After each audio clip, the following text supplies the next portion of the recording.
Finn Boris has everything money can buy except something real. When an elite matchmaking service sets him up on a blind date, he expects another shallow encounter with Vegas glitz. What he doesn't expect is to walk into that restaurant and find Kiara Matthew waiting for him, the woman who cleans his mansion, hums old soul songs in his hallways, and treats him like he's just another man, not a billion-dollar empire. One viral photo later, their worlds collide in the most public way possible. She's labeled his toy. He's called reckless. But beneath the headlines and humiliation, something dangerous is growing, something that could cost him his company and her dignity. In a city built on illusions, can two people from opposite worlds risk everything for something real? This is a love story about power, redemption, and what happens when you finally see the person who's been invisible all along. Hit subscribe and let's dive into this story. You won't want to miss what happens next. The chandeliers at La Lumiere restaurant cast golden light across white tablecloths and crystal glasses that probably cost more than most people's monthly rent. Finn Boris stood in the entrance, his Tom Ford suit fitting perfectly across his shoulders, his jaw tight with the kind of irritation that came from being manipulated by well-meaning friends.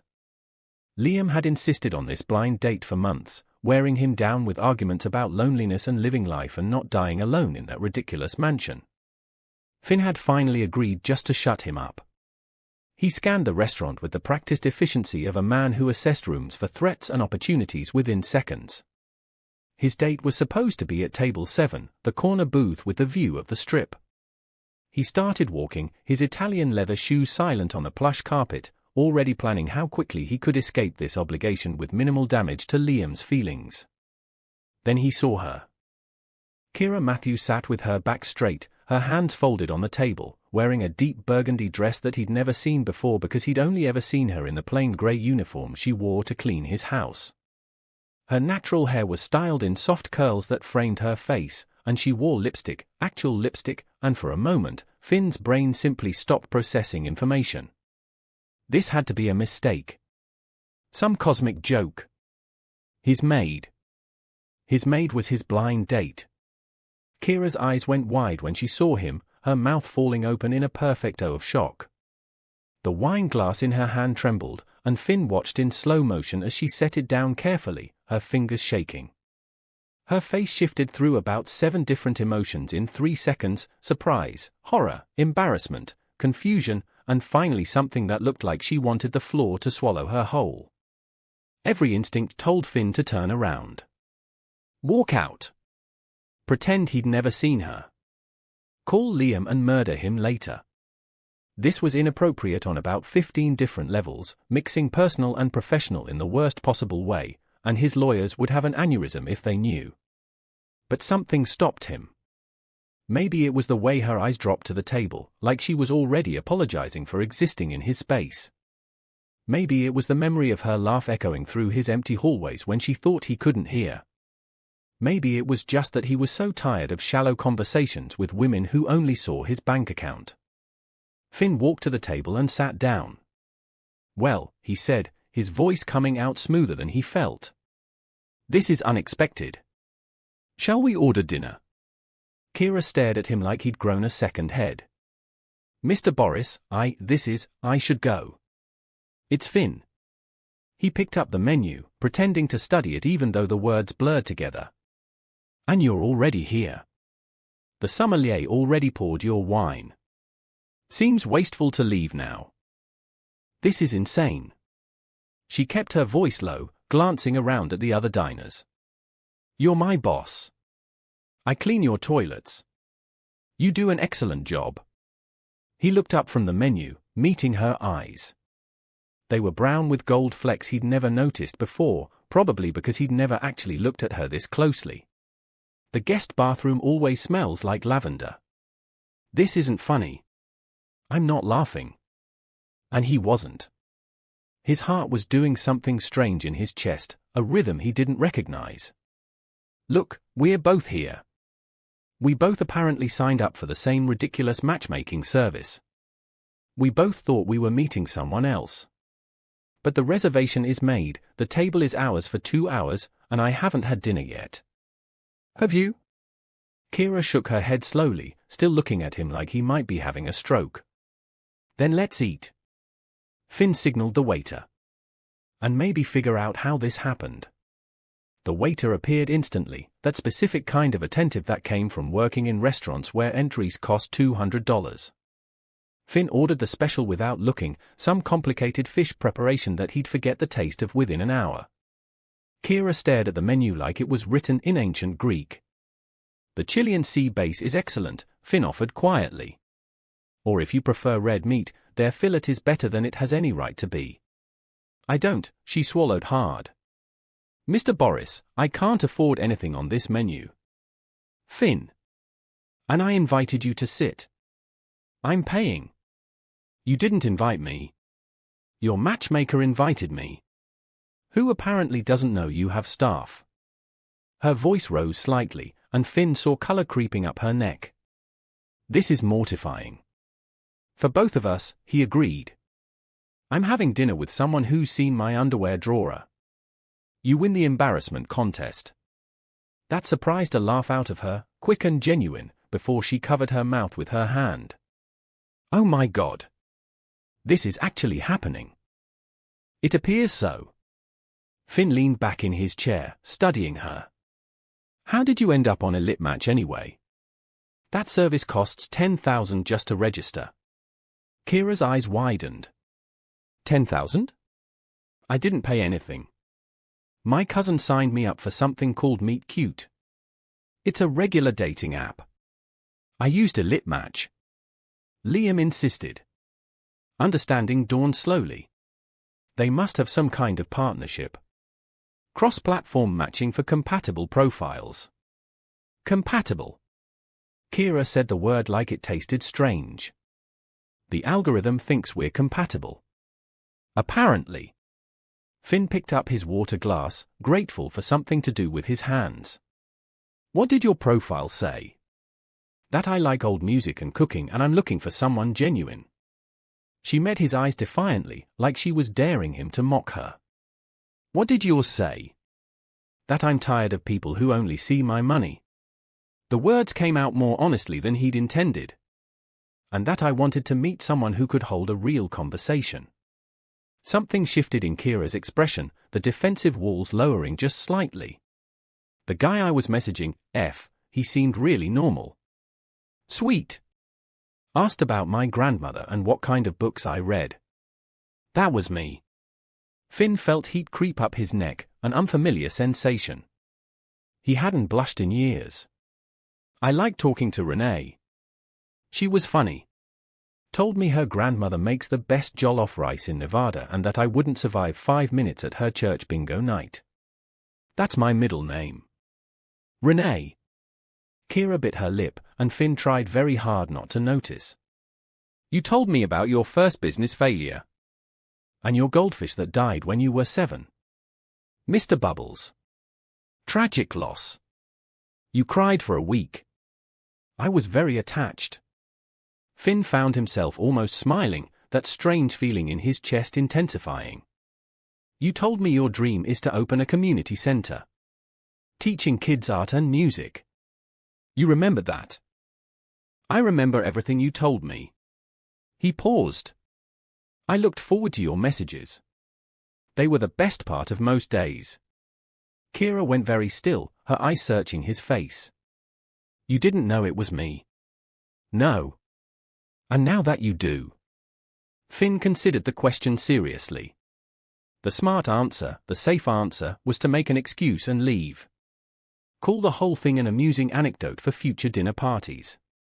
Fire her gently with a generous severance package and never think about this night again. Instead, he said, now I'm wondering why it took a dating app for me to actually see you. The waiter returned with their meals, giving them both an excuse to look away from each other. Finn watched Kiara pick up her fork with trembling fingers, saw her close her eyes briefly as she tasted the sea base. When she opened them again, there were tears threatening to spill. Hey! He kept his voice gentle. What's wrong? This is the nicest restaurant I've ever been to. She set down her fork carefully. And I'm here with a man who pays me $12 an hour to scrub his floors. Do you understand how insane this is? How impossible? I'm beginning to. Finn reached across the table without thinking, stopping just short of touching her hand. Kiara, I know this is complicated. I know there's a power dynamic here that makes everything weird. But for what it's worth, the person I was talking to online, Renee, she made me laugh. Made me think. Made me want to be less of an asshole. You're not an asshole. You've never been in one of my board meetings. That got another small laugh from her, and some of the tension eased from her shoulders. They ate in silence for a few minutes, and Finn found himself hyper-aware of every small movement she made, the way she tucked her hair behind her ear, the curve of her neck, the thoughtful expression on her face as she tasted the food. So what do we do? Kiara finally asked. Pretend this never happened. We could. Finn set down his fork. Or we could finish dinner and see what happens. You mean like an actual date? Is that so impossible? Yes. She said it without hesitation. You're a billionaire. I'm your maid. You live in a mansion with 17 bathrooms. I live in a one-bedroom apartment with my grandmother. You wear suits that cost more than my car. Your world and my world don't even occupy the same planet. And yet here we are. Finn leaned forward. Both of us lonely enough to sign up for dating services. Both of us hoping to find something real in a city built on illusions. Maybe the algorithm knew something we didn't. That we're both desperate. That we're both human. Kiara shook her head, but he saw something soften in her eyes. This is crazy. Probably. Finn picked up his wine glass. But I've spent 15 years making safe, calculated decisions. Building empires and closing deals and never taking risks on anything that couldn't be quantified in a spreadsheet. And I'm miserable. So maybe crazy is exactly what I need. Your investors would disagree. My investors can go to hell. He said it lightly, but meant every word. What about you, Kiara? What do you need? She was quiet for a long moment, her fingers tracing the rim of her glass. I need to not lose my job. You won't. You can't promise that. If this goes badly, and it will go badly, I'm the one who loses everything. You'll just find another maid. The words hit harder than she probably intended, and Finn felt something cold settle in his chest. She was right, of course. The power imbalance was insurmountable. He could ruin her life without even trying.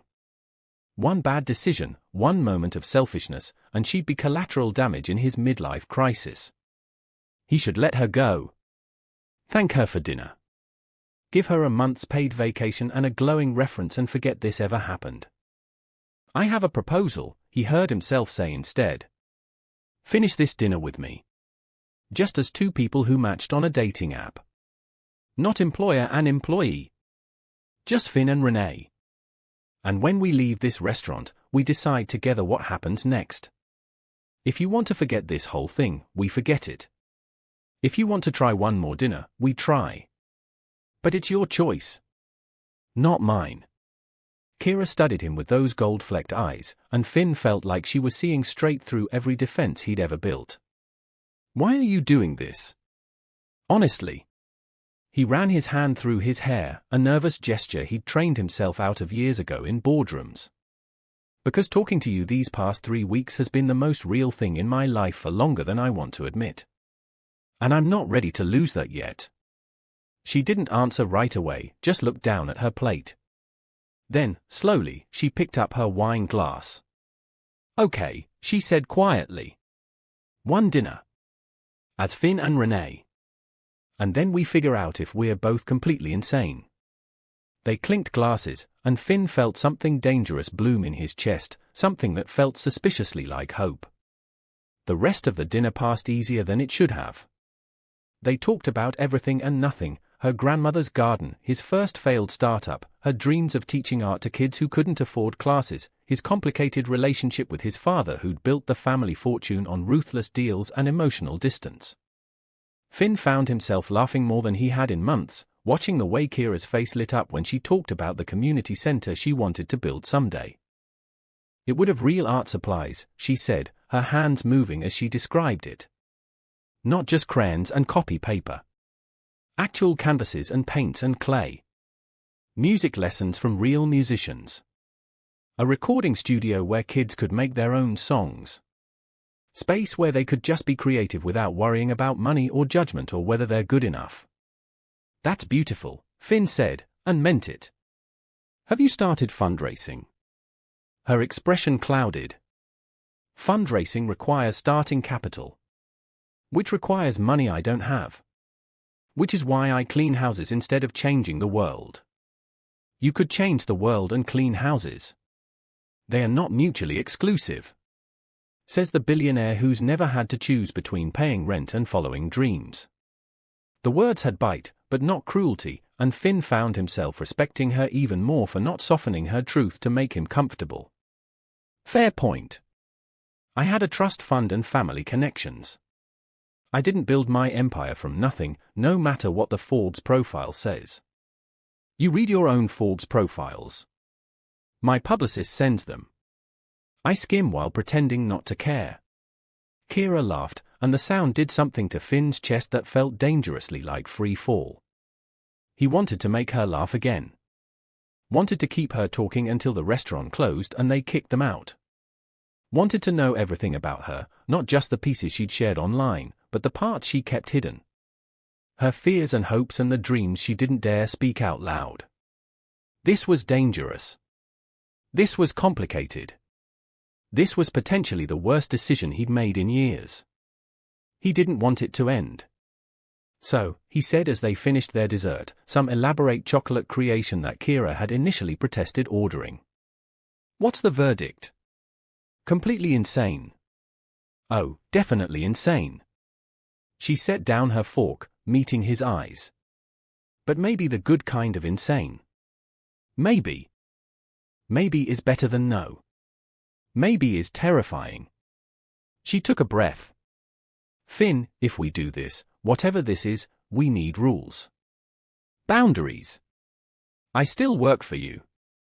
I still need that job. We can't let this mess that up. Agreed. And if it doesn't work out, we both walk away clean. No drama, no revenge firings, no making my life hell. I would never. You say that now. But I've seen what happens when rich men get their feelings hurt.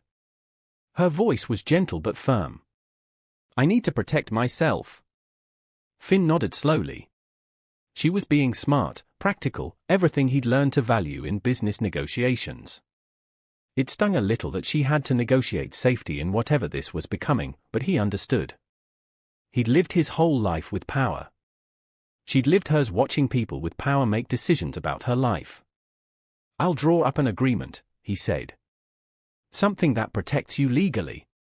If this goes south, you get 6 months severance minimum and a reference that could get you any job you want. And I'll fund your community center startup. $50,000, yours regardless of what happens between us personally. Kiara's eyes went wide. You can't just, that's. I can, and I want to. Not as payment for anything. Just because you should have the chance to build your dream. Whether you're dating me or not. That's. She blinked rapidly, and Finn realized she was fighting tears. That's the kindest thing anyone's ever offered me. Then people have been assholes to you. Which is their loss. Before she could respond, a flash of light exploded from somewhere near the restaurant entrance. Then another. Finn's head snapped around, instincts honed from years of dealing with paparazzi kicking in immediately. 2 photographers stood near the hostess stand, cameras raised, rapid-fire flashes lighting up the dim restaurant. Other diners turned to stare. The maître d' rushed toward the photographers, but the damage was already done. Shit, Finn muttered. He reached for Kiara's hand across the table without thinking. I'm sorry. I should have chosen somewhere more private. Those are paparazzi. Kiara's voice had gone small. Why are they? Because I'm me. And apparently someone tipped them off that I was here. He squeezed her hand gently. This is going to be in the tabloids tomorrow. I want you to be prepared for that. Prepared for what? For them to make assumptions. To write stories about who you are and why we're here together. It won't be kind. Kiara pulled her hand back slowly, and Finn felt the loss of contact like a physical thing.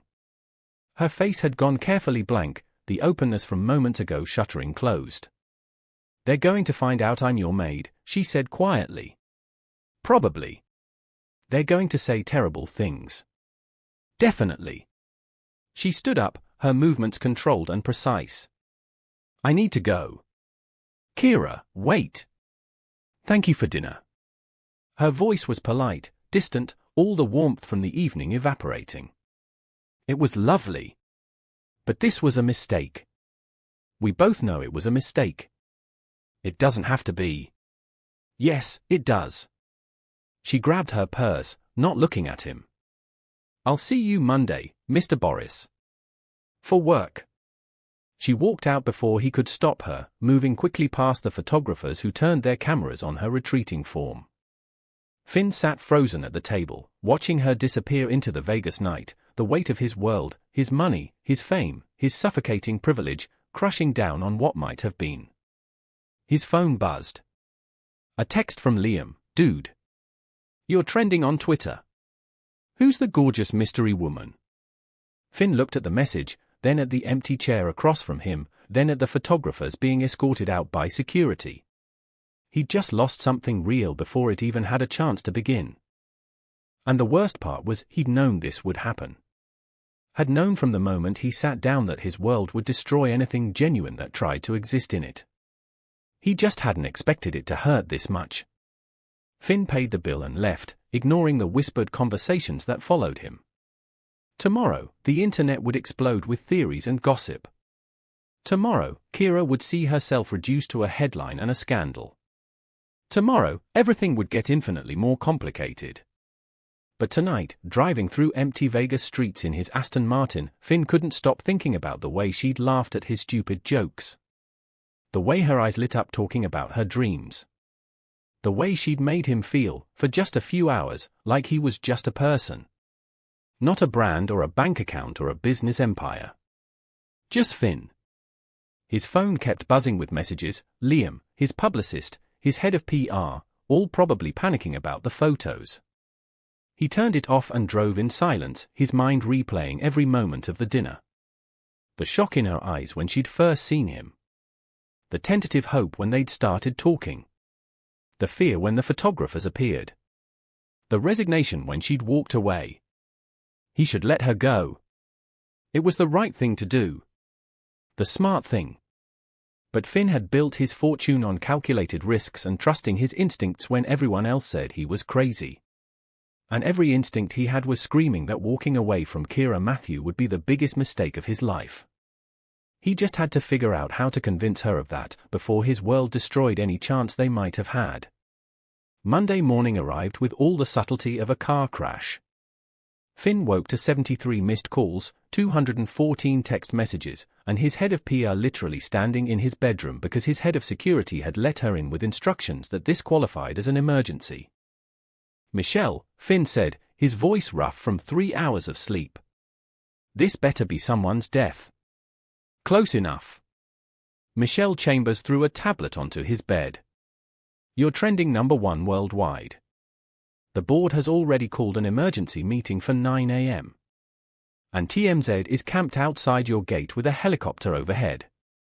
So yes, Finn. Emergency. He picked up the tablet and immediately wished he hadn't. The photo was everywhere. Him and Kiara at the table, his hand reaching toward hers, both of them looking at each other with expressions that even he could see were dangerously unguarded. The headlines competed for worst take. Billionaire Finn Boris caught in shocking romance with household staff. From mop to mogul? Mystery woman identified as Boris's maid. Modern Cinderella or gold digger? The Kiara Matthew story. But it was the comments that made his stomach turn. Thousands of them, dissecting Kiara's appearance, her background, her worth as a human being. Some defended her. Most didn't. The racist ones made him want to throw the tablet across the room. They found out she's my employee, he said flatly. Within 4 hours. Some enterprising asshole at the cleaning company leaked her assignment records. For $5,000, apparently. I've already got legal on it. Michelle perched on the edge of his bed, her expression grim. Finn, the board is furious. They're calling this a liability. A PR nightmare. They want her terminated immediately with an NDA. No. I told them you'd say that. So they're prepared to threaten your position as CEO. That got his attention. Finn sat up, running his hands through his hair. They can't remove me. I own 43% of the company. They can make your life hell. Force votes. Leak stories about instability and poor judgment. You know how this works. Michelle's voice softened slightly. Finn, I've worked for you for 8 years. I've never seen you look at anyone the way you're looking at her in these photos. But you need to think strategically. Is she worth your company? That's not a fair question. It's the only question that matters. Finn stood up, pacing to his window. The helicopter Michelle mentioned was indeed circling, camera lens probably zoomed in on his bedroom. He closed the blinds with more force than necessary. What about Kiara? He asked. What's happening to her? Michelle hesitated. It's bad. She's been doxxed. Her address is public. There are reporters at her apartment. Her phone number leaked. She's getting death threats mixed in with marriage proposals and interview requests. She called in sick to work today. Fuck. Finn grabbed his phone. I need to talk to her. She's not answering. I tried. Your lawyer tried. She's either hiding or smart enough to know that talking to anyone connected to you right now makes it worse. He pulled up her number anyway, the one he'd saved from their messaging app. It went straight to voicemail. He tried texting. Kiara, I'm so sorry. Please let me help. Please let me make this right. The message showed as delivered but not read. The board meeting is in 2 hours, Michelle said. I need to know what you're going to tell them. That it's none of their goddamn business who I have dinner with. That'll go over well. I don't care. He turned to face her. I'm not firing her. I'm not forcing her to sign an NDA. And I'm not apologizing for treating her like a human being. Even if it costs you the company your father built. The words hit like a physical blow. His father. The man who taught him that empires were built on sacrifices and that personal feelings were luxuries for people who didn't have legacies to protect. The man who died 3 years ago, still disappointed that Finn had wasted time on charity work instead of hostile takeovers. Especially then, Finn said quietly. Michelle studied him for a long moment, then nodded. Okay. Then we go to war. But Finn, you need to talk to her first. Make sure she's on board. Because if you fight the board for her and she walks anyway, you lose everything for nothing. She was right. He needed to see Kiara. Needed to know if Saturday night had meant something to her too, or if she'd already written it off as a moment of insanity best forgotten. Where's her apartment? He asked. Finn, no. There are reporters everywhere. You showing up there makes everything worse. Then I'll make it worse. He grabbed a shirt from his closet. Send me the address. This is a terrible idea. Add it to the list. 30 minutes later, Finn pulled up to a modest apartment complex in a neighborhood that his GPS had marked as high crime area with typical algorithmic judgment. The reporters Michelle had warned about were indeed present, 3 news vans and about a dozen people with cameras and microphones standing around like vultures waiting for movement. The moment he stepped out of his car, they swarmed. Mr. Boris. Are you in a relationship with Kiara Matthew? Is it true she's your maid? Are you exploiting an employee? Mr. Boris, does this represent a pattern of behavior? He pushed through without answering, his security team, 2 bodyguards he'd called on the way, clearing a path. He found her apartment number and knocked. No answer. He knocked again. Kiara, it's Finn. Please. I just want to make sure you're okay. The door cracked open, security chain still in place. Kiara's grandmother, he recognized her from photos Kiara had shared online, peered out at him with eyes that could cut glass. You have a lot of nerve coming here, she said, her voice carrying the authority of someone who'd raised children and wasn't impressed by money. I know. I'm sorry. Is Kiara here? She doesn't want to see you. I understand. But I need to know she's safe. The media attention, the threats, I have security available. Protection. Whatever she needs. What she needs is for you to leave her alone. The old woman's expression softened just slightly. My granddaughter is a good girl. A smart girl. She doesn't need to be your midlife crisis or your diversity statement or whatever this is. It's not that. I swear it's not that. Then what is it? Finn realized he was standing in a hallway with cameras probably trained on him from the parking lot, trying to explain feelings he barely understood to a woman who had every right to slam the door in his face. It's me being alone for so long I forgot what it felt like to talk to someone who sees me as a person, he said quietly. It's 3 weeks of messages with someone who made me laugh and think and want to be better. It's one dinner where I felt more alive than I have in years. It's knowing I've ruined her life in 48 hours and desperately wanting to fix it. The grandmother watched him for a long moment. Then she closed the door. He heard the chain slide off, and the door opened wider.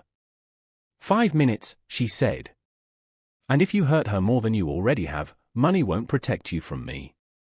Understood. He stepped inside a small, immaculately clean apartment that smelled like vanilla and cinnamon. Family photos covered every surface.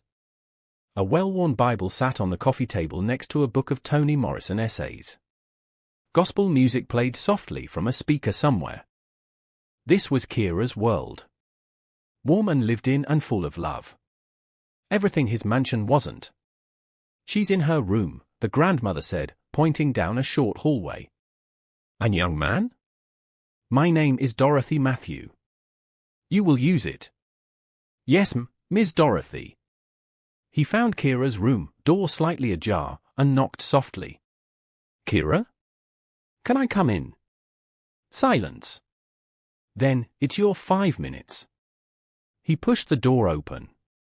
She sat on her bed, laptop open, her face carefully blank. But he could see she'd been crying. Her eyes were red, and there were tissues scattered around her. I'm so sorry, he said immediately. This is my fault. All of it. I should have been more careful. Should have picked somewhere private. Should have. Should have never sat down. She closed the laptop. You should have walked away when you saw it was me. I couldn't. Why not? Because I didn't want to. He stayed in the doorway, giving her space. Because talking to you was the best part of my week and I wasn't ready for it to end. Well, it's ended now. She gestured at her laptop. Do you know what they're saying about me? About us? Half the internet thinks I'm a scheming gold digger who seduced my boss. The other half thinks I'm a victim you're exploiting. Nobody thinks I'm just a person who went on a date. I know. I've read it all. They posted my address, Finn. My phone number. I've gotten 53 marriage proposals, 212 death threats, and about 1,000 messages calling me every racist slur you can imagine. My cousin had to take my niece out of school because reporters showed up there. My boss at the cleaning company fired me this morning because apparently I'm bad for their reputation now. Her voice cracked. I've lost everything in 2 days because I went to dinner with you. The words hit like punches, each one landing harder than the last. Finn felt something cold and furious settle in his chest, not at her, but at his world. At the machine that had torn her apart for the crime of existing in his proximity. I'll fix it, he said. Whatever it takes. I'll hire security for you and your family. I'll sue anyone making threats. I'll get you another job, a better job. I don't want your charity. She stood up, finally looking at him with all the anger and hurt she'd been holding back. Don't you understand? I can't take anything from you now without everyone assuming I'm being bought. Every opportunity becomes tainted. Every dollar becomes proof that they were right about me. Then what do you want me to do? I want you to go back to your mansion and your board meetings and your billionaire life. I want you to forget Saturday night ever happened. I want to disappear back into being invisible so that maybe, eventually, people will leave me alone. She wrapped her arms around herself. I want to go back to before I knew what it felt like to talk to you. I can't do that. You have to. No. Finn stepped into the room, his voice firm. I won't do that, Kiara. I won't pretend that Saturday night didn't matter. I won't let them turn you into a scandal and then abandon you to deal with the consequences alone. What's the alternative? We date publicly and make everything worse? I become the billionaire's charity case forever? No thank you. What if, he stopped, an idea forming? A crazy, reckless, possibly stupid idea. What if we fight back? Fight back how? By refusing to hide. By refusing to let them control the narrative. He pulled out his phone. I have a board meeting in 90 minutes. They want me to fire you, denounce this whole thing, make you disappear. What if instead, I tell them the truth? That I met someone I care about. That she happens to work for me, yes, but that she's brilliant and kind and has dreams that matter. That I'm not ashamed of knowing her. Finn, that's career suicide. Maybe. Or maybe it's the first honest thing I've done in years. He looked at her directly. I'm not asking you to date me publicly. I'm not asking you to be my girlfriend or make some grand gesture. I'm asking if I can stop pretending that meeting you didn't change something in me. Even if it goes nowhere. Even if you decide you want nothing to do with me after this. I can't lie and say it didn't matter. Kiara stared at him, emotions flickering across her face too quickly to read. You'll lose your company. I've built one company. I can build another. They'll destroy you. Let them try. Why? Her voice broke. Why would you risk everything for someone you barely know? For one dinner. Finn thought about all the careful, strategic answers he could give. The ones that would sound good in a movie or a speech. Instead, he told her the truth. Because I've spent 15 years building an empire and being miserable. Because I eat dinner alone in a 17-bathroom mansion and the only person who makes it feel less empty is the woman who cleans it. Because for 3 weeks, I got to talk to someone who treated me like I was just a person, and it was the best 3 weeks I've had in longer than I can remember. He swallowed hard. Because maybe I'm tired of being safe and smart and strategic. Maybe I want to do something reckless and real for once, even if it destroys me. You're insane, she whispered. Probably. He smiled slightly. But I'm not lying. And I'm not going to abandon you to deal with this mess alone. Whether you want anything to do with me romantically or not, you deserve someone in your corner. Let me be that person. Kiara pressed her hands to her face, and Finn watched her shoulders shake. He moved instinctively toward her, then stopped, unsure if touch would help or hurt. Before he could decide, she closed the distance herself, burying her face in his chest and crying in a way that sounded like it came from somewhere deep and painful. He wrapped his arms around her carefully, like she was something precious that might shatter. She felt small and warm and real against him, her tears soaking through his expensive shirt. He didn't care. He held her and let her cry and wished he could absorb every ounce of pain his world had caused her. I hate you, she mumbled against his chest. I hate that you're making me hope. I'm sorry. I hate that I actually believe you might mean all this. I do mean it. She pulled back, looking up at him with red eyes and tears still streaming down her face. If you do this, if you stand up in that board meeting and defend me, there's no going back. They'll make you a villain. They'll say you're having a breakdown or that I've manipulated you or that you're destroying your father's legacy for a fling. It won't be kind and it won't be fair and it won't stop. I know. And you're still going to do it. Yes. She searched his face like she was looking for the lie, the angle, the moment when his mask would slip and reveal this was all just rich man games. Whatever she saw made something in her expression soften. You really are insane, she said. Does that mean you'll let me try? I think it means we're both insane. She wiped at her eyes. What do you need from me? Just time. Don't make any decisions about us or not us yet. Let me handle the board. Let me deal with the media circus. And when things calm down, if they calm down, maybe we could try another dinner. Somewhere without photographers.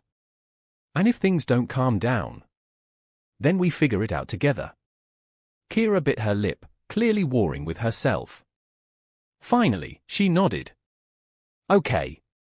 Try. But Finn, if this gets worse, if it starts hurting my family or your company in ways we can't fix, I'm walking away. I have to protect myself. I understand. And I'm not your girlfriend. Not until I know this is real and not just you romanticizing a disaster. Fair. And you're still paying me for the cleaning work I already did this month because I have bills and I refuse to let you make me financially dependent on you in any way. He almost smiled. Absolutely. She took a shaky breath. Then go to your board meeting. Tell them whatever you need to tell them. And Finn? Don't make me regret believing in you. I won't. I promise. He wanted to kiss her. Wanted it with an intensity that surprised him. But this wasn't the moment. This wasn't earned yet. So instead, he squeezed her hand once and left, walking back through her apartment past her grandmother who watched him with an expression that somehow combined deep skepticism with cautious approval. You break her heart, I break your kneecaps, Dorothy said pleasantly. We clear. Crystal, Ms. Dorothy. Good. Now go deal with those vultures outside so my neighbors can get some peace. The reporters descended the moment he stepped outside, a wall of questions and cameras and noise. Finn stopped on the apartment steps and faced them, his mind made up. I'll make one statement, he said, his voice cutting through the chaos. Kiara Matthew is a remarkable woman who deserves privacy and respect. What happened between us is personal, and I won't apologize for treating her like a human being. If anyone has questions about my judgment or my company, you can direct them to my office. If anyone continues to harass Ms. Matthew or her family, you'll be hearing from my lawyers. That's all. He walked to his car through a barrage of follow-up questions he didn't answer, his security team clearing the path. As he drove away, he saw Kiara watching from her window, her grandmother beside her. He couldn't read her expression, but she didn't look away. That felt like something. The board meeting was exactly as brutal as Michelle had warned. 12 people sat around a conference table in his downtown office, each one looking at him like he'd personally set fire to their stock portfolios. His CFO, Harold, led the charge. Finn, we've known each other for 20 years. I was your father's closest friend. So I'm going to be blunt, what the hell are you thinking? I'm thinking I had dinner with someone I like. Last I checked, that wasn't illegal. It is when she's your employee. Another board member, Patricia, slammed her hand on the table. Do you understand the liability here? The lawsuits we're opening ourselves up to? Every single person you've ever employed can now claim a hostile work environment. We're looking at legal fees in the millions just to defend against accusations. Then we defend them. I've done nothing wrong. Perception is reality in business, Harold said heavily. And the perception is that you're either exploiting a vulnerable employee or you've lost your judgment completely. Either one tanks our stock price. Our stock price has been up 400% since I took over. I think shareholders can handle a minor dip. Minor. Patricia pulled up her tablet. We've lost 18 million in market cap since Saturday. Investors are panicking. 3 major clients have requested meetings to discuss concerns. This isn't minor, Finn. This is catastrophic. Finn looked around the table at faces he'd worked with for years. Some looked angry. Some looked disappointed. A few looked almost sympathetic, like they understood what he was doing even if they couldn't support it. "Let me ask you something," he said quietly. "How many of you have made decisions in your personal lives that looked messy from the outside? How many of you have dated someone your family didn't approve of, or taken a risk on something uncertain, or chosen something real over something safe?" No one answered. "I've spent 15 years building this company exactly how my father would have wanted. Strategic. Ruthless. Profitable. And I've been empty the entire time. I eat alone. I sleep alone. I have 17 bathrooms and no one to share them with. So yes, I had dinner with someone who works for me. Someone I connected with online before I knew who she was. Someone who makes me laugh and think and feel like I'm more than just a net worth figure." He leaned forward. "And I'm not going to apologize for that. Not to you. Not to investors. Not to anyone. This isn't about your happiness," Harold said, but his voice had lost some of its edge. "This is about your responsibility to this company and everyone who depends on it. I understand that. Which is why I'm proposing a solution." Finn pulled out a document he'd had his lawyer draft in the car. "I'm stepping down as CEO, effective immediately." The room exploded. "Finn, don't be ridiculous. That's not necessary. Let's not make rash decisions." He held up his hand for silence. "I'm not abandoning the company. I'll remain on the board as a major shareholder. But Michelle will take over as interim CEO while we search for a permanent replacement. She's more than qualified, and she doesn't come with my current PR baggage." Michelle, sitting at the far end of the table, looked stunned. "Finn, I'm not ready. You've been ready for years. I've just been too selfish to admit it." He looked back at the board. "This protects the company. Removes me as the face of the brand during the controversy. Gives investors confidence that we're taking this seriously. And it frees me to handle my personal life without dragging Boris through the mud. And what happens when you get bored of this girl in 3 months?" Patricia asked bluntly. "You've given up everything for what might be a fling. Then I'll have learned something about myself. And I'll build something new." He stood up. "I'm not asking for your blessing. I'm informing you of my decision. The paperwork is being filed today. Michelle takes over tomorrow morning." He walked out before they could argue further, his heart pounding but his head clear. He'd just given up the company he'd spent his entire adult life building. The legacy his father had left him. The empire that defined him. And he felt lighter than he had in years. His phone buzzed with a text from Kiara. "My grandmother says the reporters are leaving. Whatever you said worked. Thank you." He smiled and typed back, "Just getting started. Dinner this week? Somewhere quiet where we can actually talk." The 3 dots appeared, disappeared, appeared again. "Finally, Thursday. My grandmother wants to meet you properly. Hope you like jollof rice and interrogation. Wouldn't miss it for the world." Thursday night, Finn stood outside Kiara's apartment with a bouquet of flowers that suddenly seemed inadequate and a bottle of wine that Dorothy had probably already judged as too expensive. He'd changed outfits 3 times, finally settling on jeans and a simple button-down because Michelle had literally laughed at his first choice of a suit.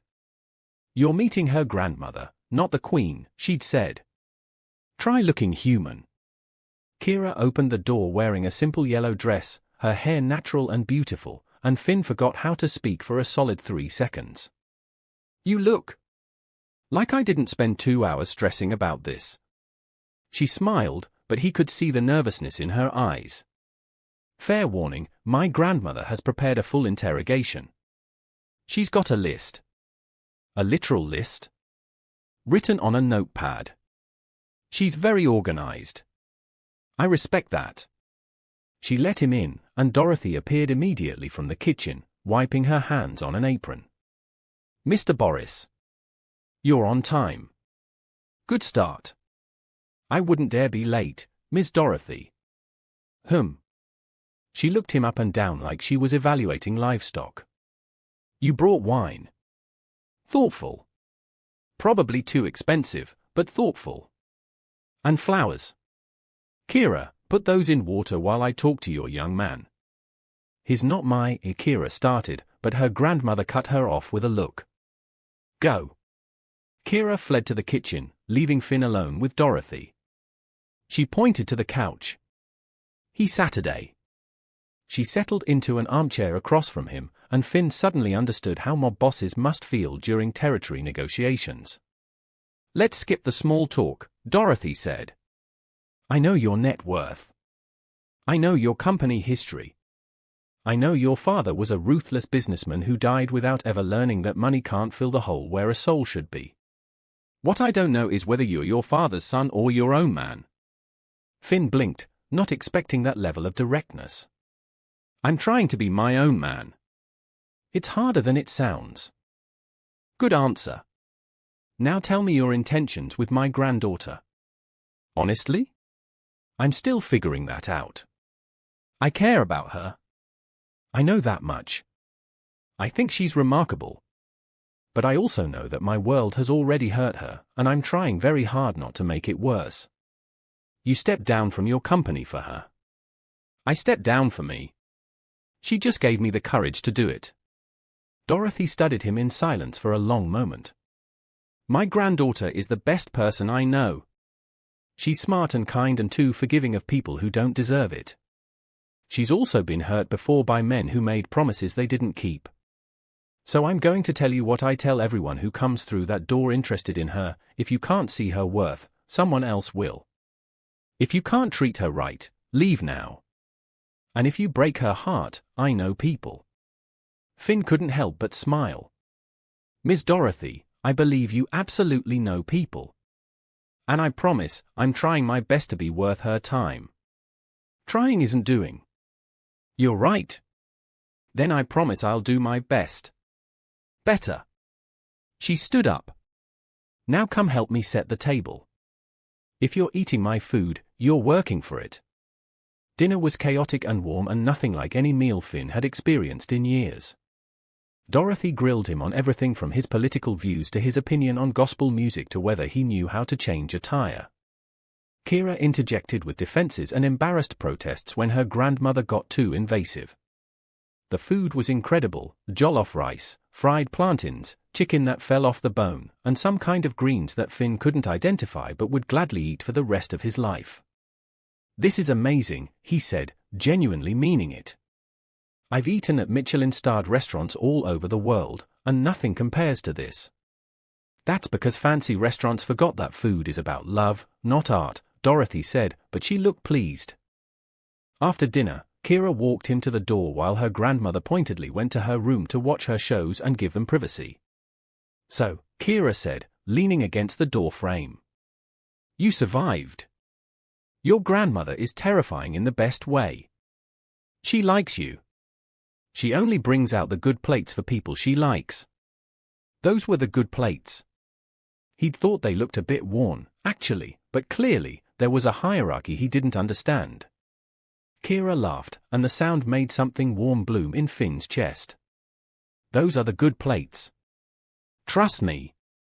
And she only makes jollof rice for special occasions." "Then I'm honored." He hesitated. "Kiara, I know things are still complicated. I know we're figuring this out. But can I see you again? Not just survival dinners with your grandmother, though I genuinely enjoyed that, but just us. Talking. Like we used to online." She bit her lip, that gesture he was starting to recognize as her thinking something through. "The media hasn't died down. You're still getting articles written about you daily. My life is still insane." "I know. And you really stepped down from your company. That's real. That happened. Best decision I've made in years." "You're insane," she said, but she was smiling. Completely, utterly insane. Is that a yes to another date? It's a yes to trying. Slowly. Carefully. With lots of communication and boundaries and making sure we're both doing this for the right reasons. I can do slowly and carefully. Can you? Because you just blew up your entire life in 4 days. For something real. For something that matters. He reached out, tucking a curl behind her ear, gratified when she leaned slightly into the touch. I'm not expecting a fairy tale, Kiara. I'm not expecting you to fall into my arms and make everything make sense. I just want the chance to see where this goes. Without the pressure. Without the world watching. The world is still watching. Then let them watch us figure it out together. She looked at him for a long moment, those gold-flecked eyes searching for something. Whatever she found must have satisfied her because she stood on her toes and kissed his cheek softly. Thursday dinners, she said. With my grandmother? That's what you're committing to if we do this. Weekly interrogations and jollof rice and gospel music and all the parts of my life that don't fit in your world. I'm not trying to fit you into my world. I'm trying to find where our worlds overlap. That was smooth. I've been practicing. She laughed again, and Finn realized he wanted to make her laugh every day for as long as she'd let him. Go home, Finn Boris. Text me when you get there so I know you're safe. You're worried about me.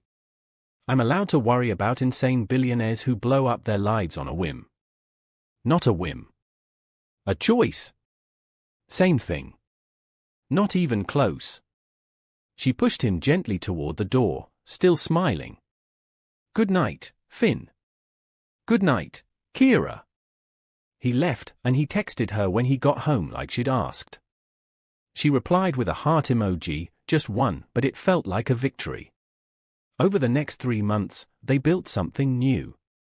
Finn did exactly what he'd promised, showed up for Thursday dinners with Dorothy, learned to appreciate gospel music, helped Kiara start fundraising for her community center dream. He used his connections to get her meetings with investors, but let her pitch her own vision. He watched her light up talking about art programs and music lessons, watched her become more confident as she realized people took her seriously. They went on dates that had nothing to do with his money, walks through parks, coffee shops where nobody recognized him, a bowling alley where Kiara thoroughly destroyed him and trash-talked the entire time. They talked for hours about everything and nothing. They learned each other's stories, her childhood, his relationship with his father, her dreams, his regrets. The media attention didn't completely die down, but it shifted. Fewer scandal pieces, more human interest stories. A profile in the Times about second chances and unexpected connections. An opinion piece about class and love that was surprisingly thoughtful. Boris Core thrived under Michelle's leadership, which Finn told himself didn't sting even though it kind of did. But he was busy building something new, a venture capital firm focused on funding community projects and underrepresented founders. Kiara's community center was his first investment. His board stopped calling him every day. His father's old friends stopped predicting his downfall. And Finn stopped waking up alone in that ridiculous mansion. He'd sold it and bought a normal house in a normal neighborhood where Kiara's grandmother could visit without feeling like she needed a map. On a Thursday night 6 months after that first disastrous blind date, Finn showed up to dinner with Dorothy and Kiara with a question he'd been rehearsing for weeks. Miss Dorothy, he said after they'd finished eating. I'd like your permission to officially date your granddaughter. Dorothy raised an eyebrow. You've been dating her for months, boy. What are you talking about? I mean officially. Publicly. No more's figuring things out, yours taking it slow. I want to tell the world that Kiara Matthew is the best thing that's ever happened to me, and I'm done pretending otherwise. Kiara's eyes went wide. Finn? Wait. He turned to her. I know we agreed to go slow. I know we're still navigating complicated territory. But Kiara, I'm in love with you. I've been in love with you since you told me your grandmother makes better jollof rice than any restaurant, and I think I started falling the moment you looked at me like I was just a person, not a paycheck. I don't want slow anymore. I want real. I want us. If you'll have me. The room went silent. Dorothy watched them both with an expression Finn couldn't read. Kiara's eyes filled with tears, the good kind, he hoped, and she pressed her hand to her mouth. You love me, she whispered. So much it terrifies me. You're still insane. Probably. My life is still complicated. I'm still figuring out who I am outside of being someone's employee or someone's charity case. You're not my charity case. You're my partner. My equal. The person who makes me want to be better. She stood up, walked around the table, and kissed him. Really kissed him, in front of her grandmother, with feeling and promise and all the emotion they'd been holding back for months. When they broke apart, Dorothy was smiling. About damn time, she said. I was beginning to think you two would dance around this forever. You knew? Kiara asked, breathless. Baby, I've known since that first dinner when he looked at you like you hung the moon. I just wanted to make sure he'd do the work to deserve you. She pointed at Finn. And you have. So yes, you have my blessing. But the Thursday dinners continue. Non-negotiable. Wouldn't dream of missing them, Finn said, pulling Kiara close. They stood there in Dorothy's small apartment, gospel music playing softly in the background, and Finn realized something profound. He'd spent his whole life chasing bigger houses, larger bank accounts, more impressive achievements. And none of it had ever felt like this, like home. So, Kiara said, looking up at him with those gold-flecked eyes that had captivated him from that first shocked moment in the restaurant. We're really doing this? Going public? Telling the world? Only if you want to. I meant what I said, I'm done hiding. But I won't push you into anything you're not ready for. She thought about it, biting her lip in that way that made his heart skip. The internet is going to explode again. The think pieces will be endless. People will have opinions about us, about me, about whether this is real or some elaborate PR stunt. Let them talk. Your investors will panic. Michelle can handle them. She's better at it than I ever was. My family is going to have so many questions. I'll answer every one. Kiara smiled, shaking her head. You know what the craziest part is? I believe you. 6 months ago, if someone had told me I'd fall in love with a billionaire who happened to be my boss, I would have laughed in their face. But here we are. Here we are, Finn echoed.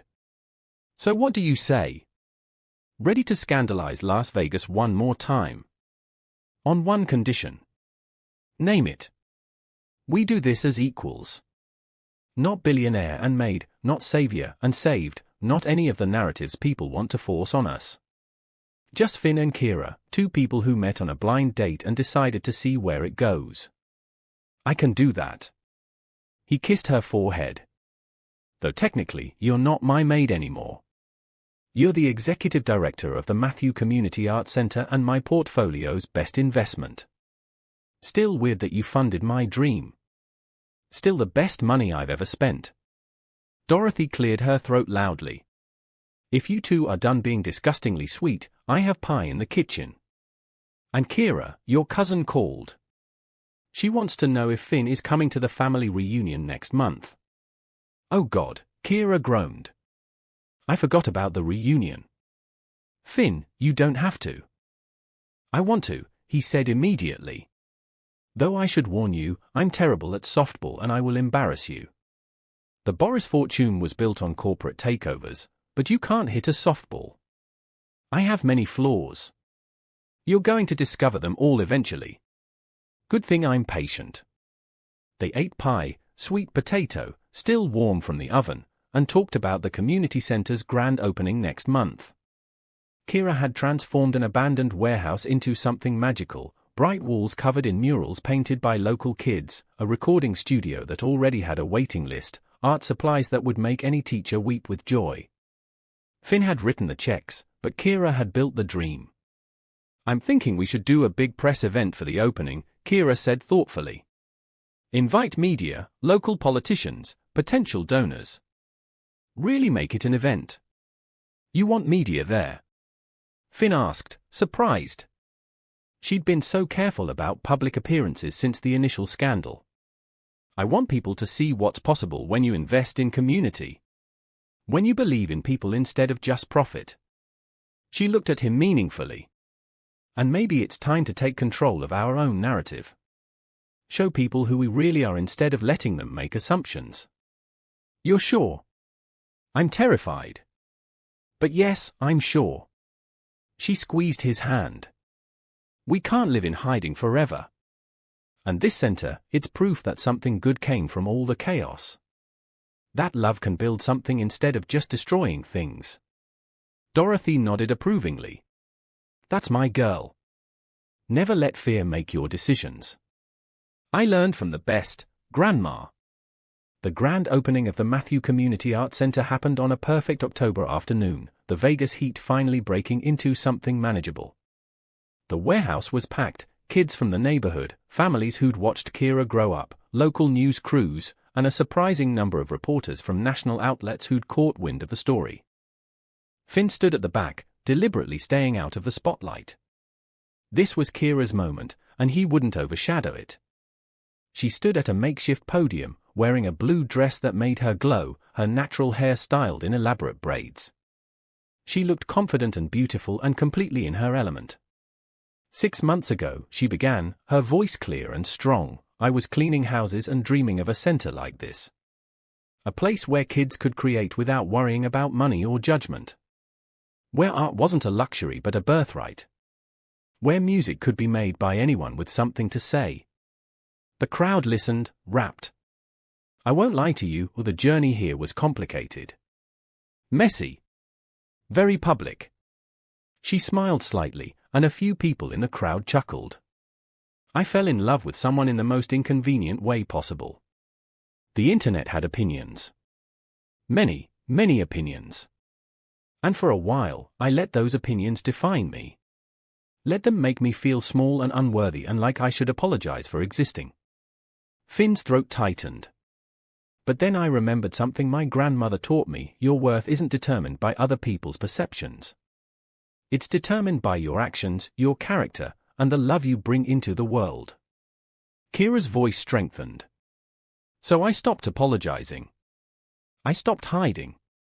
And I built this center with help from people who believed in the vision. People who understood that investing in community isn't charity, it's justice. The crowd applauded. Kiara waited for it to die down. I want to thank everyone who made this possible. The volunteers who painted these walls. The musicians who are donating their time to teach. The families who believed this neighborhood deserved something beautiful. She paused. And I want to thank Finn Boris, who took a chance on a dream and treated it, and me, with respect and partnership. Who showed me that love doesn't have to follow society's script to be real. She looked directly at him, and Finn felt his heart stop. Finn, could you come up here please? He hadn't prepared for this. Hadn't expected to be part of the speech. But he made his way through the crowd, acutely aware of cameras tracking his movement. When he reached her, Kiara took his hand. I want everyone to know something, she said, speaking to the crowd but looking at him. This man didn't save me. He didn't rescue me from some tragic life or buy my affection with money. What he did was see me as an equal. Treat me as a partner. Support my dreams without trying to own them. And that's what love should look like, not a fairy tale where someone swoops in to fix everything, but a partnership where two people build something together. The crowd was silent now, hanging on every word. So yes, we're together. Yes, we fell in love in an unconventional way. And yes, we're going to keep building things together, this center, other projects, a life that doesn't fit neatly into anyone's expectations. She smiled at Finn. Because real love is messy and complicated and doesn't care about your 5-year plan. Finn couldn't help himself. He kissed her, right there in front of everyone, the cameras, the reporters, the neighborhood kids, Dorothy who was beaming from the front row. It was soft and sweet and completely genuine. When they broke apart, the crowd erupted in applause and cheers. A reporter shouted a question, Mr. Boris, do you have any regrets about stepping down from Boris Corps? Finn turned to face the cameras, Kiara's hand still in his. Not even for a second. That company was my father's dream. This, he gestured at the center, at Kiara, at the community gathered around them, this is mine. What's next for you both? Kiara answered before he could. We're opening 3 more centers across Nevada. We're launching a scholarship program for underprivileged artists. And we're living our lives without asking permission from people who think love should only exist within certain boundaries. Are you getting married? They looked at each other, and Finn saw Kiara's eyes sparkle with mischief. Maybe, she said. Maybe not. We're taking it one Thursday dinner at a time. The reporters laughed, and Finn squeezed her hand, grateful for her grace under pressure. The rest of the afternoon was a blur of tours and demonstrations. Kids excitedly showed off paintings they'd made in the first week of classes. The recording studio hummed with activity as teenagers laid down tracks. Parents thanked them both with tears in their eyes, talking about how their children finally had somewhere to go after school. Somewhere safe and creative and full of possibility. As the sun set and the crowd thinned, Finn and Kiara stood in the center of the main gallery, surrounded by art and music and evidence of dreams made real. We did it, Kiara whispered, leaning against him. We actually did it. You did it. I just wrote checks. You did more than that. You believed in me when I didn't believe in myself. You made it easy. She turned to face him, suddenly serious. Finn, I need to tell you something. His heart jumped. Okay. I love you. I don't think I've said it out loud yet, but I do. I love you for your terrible softball skills and your willingness to eat my grandmother's cooking every week and the way you look at me like I'm the most interesting person in any room. I love that you gave up an empire to build something that matters. I love that you're here, right now, covered in paint because you helped kids make murals all afternoon instead of standing around looking important. Finn felt something crack open in his chest, something warm and overwhelming and terrifyingly wonderful. I love you too, he said, his voice rough. I love your laugh and your stubborn independence and the way you refuse to let me be anything less than my best self. I love that you challenge me and surprise me and make me want to be worthy of you. I love Thursday dinners with your grandmother and the way you hum old soul songs when you think nobody's listening. I love... She kissed him, stopping the words. When she pulled back, she was crying and smiling simultaneously. Ask me in a year, she said softly. Ask you what? You know what? The thing that reporter wanted to know. Ask me in a year when we've had time to build this life together. When we've survived more than just scandal and good intentions. When we've proven that this is real. A year, Finn repeated, understanding dawning. And if I ask? Then I'll say yes. Because by then, I'll know for absolute certain that this insane, impossible, beautiful thing we've built can survive anything. 1 year, he agreed. But I'm warning you now, I'm asking at another Thursday dinner. With jollof rice and Dorothy judging my every word. I wouldn't want it any other way.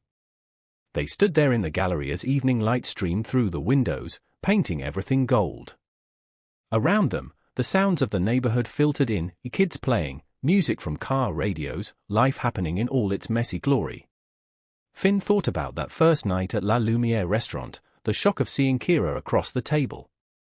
The moment when he could have walked away and chosen safety over risk. The photographs that had seemed like the end of everything. All of it had led here. To this moment. To this woman. To this life he hadn't known he needed. Thank you, he said quietly. For what? For swiping right on a stranger named F. For giving me a chance even when the world told you not to. For building something beautiful. We built it together, Kiara corrected. That's the whole point. Together, he agreed. 1 year later, Finn got down on one knee in Dorothy's living room on a Thursday night, the smell of jollof rice in the air and gospel music playing softly in the background. Kiara said yes before he'd even finished the question, laughing and crying and pulling him up to kiss him. Dorothy had the ring box she'd been hiding for 3 months. Apparently Finn had asked her permission weeks ago, and she'd been guarding it with her life. "About time," she said, hugging them both. "Now can we please eat? The rice is getting cold." They got married 6 months later in a small ceremony at the community center, surrounded by family and kids from the neighborhood and the life they'd built together. No paparazzi. No scandal. Just love, messy and real and exactly right. Finn wore a simple suit. Kiara wore her mother's wedding dress, altered to fit. Dorothy officiated because she'd gotten ordained online specifically for this purpose and nobody had the courage to tell her no. Marriage is work, Dorothy told them as they stood before her, hands clasped. It's choosing each other every day, even when it's hard. It's building something together that's stronger than what either of you could build alone. It's seeing each other, really seeing each other, and choosing to love what you see. She looked at Finn. "Do you promise to see my granddaughter? Not as a project or a prize, but as a partner and an equal." "I do," Finn said, his voice steady. "Do you promise to choose her every day? Even when the world gets loud and complicated and tries to tear you apart?" "I do." Dorothy turned to Kiara. "Do you promise to let yourself be loved? To believe you deserve this happiness?" Kiara's eyes filled with tears. "I do." "Do you promise to choose him every day? Even when he's stubborn and privileged and doesn't understand why you can't just hire someone to fix everything?" That got a laugh from the crowd. Kiara smiled. "I do." "Then by the power vested in me by the internet and the state of Nevada, I pronounce you partners in life, love, and building impossible dreams. Kiss already before I cry and ruin my makeup." They kissed, and the community center erupted in cheers. That night, dancing with Kiara under string lights hung by neighborhood volunteers, Finn thought about the algorithm that had matched them. About blind dates and chance encounters and the million small decisions that had led to this moment. "What are you thinking about?" Kiara asked, her head on his shoulder. "That I'm glad I sat down. At the restaurant. At the restaurant. When I saw you and could have walked away. I'm glad I stayed." She lifted her head to look at him, those gold-flecked eyes shining. "Me too. Even though it was terrifying and messy and broke both our lives apart. Best mess I ever made. That's because we built something better from the pieces." Around them, people danced and laughed. Dorothy held court near the refreshments table, telling embarrassing stories about Kiara's childhood to anyone who would listen. Kids ran through the gallery, weaving between adults, their joy infectious and pure. This was wealth, Finn realized. Not the mansion he'd sold or the company he'd left or the billions still sitting in various accounts. This, community and love and purpose and choosing each other every day, this was what it meant to be rich. "I love you," he told Kiara, words that came easier every time he said them. "I love you too," she replied. "Now dance with me properly. You're still terrible at it, but you're my terrible dancer. I can live with that." They danced as the Vegas night settled around them, two people who'd found each other in the most improbable way. Who'd survived scandal and judgment and their own doubts to build something real. In a city built on illusions, they'd found something genuine. And it was more than enough. It was everything. So there you have it, the complete story of Finn and Kiara. A blind date that became a scandal that became a love story that became a life. If this story touched you, hit that like button and let me know in the comments what you thought. Should I write more stories like this? What kind of romance do you want to see next? And don't forget to subscribe because I've got more stories coming that will make you believe in love again, the messy, complicated, real kind. Thanks for reading all the way to the end. You're the real MVPs. Until next time, remember, sometimes the best things in life come from the chances we're terrified to take. See you in the next story.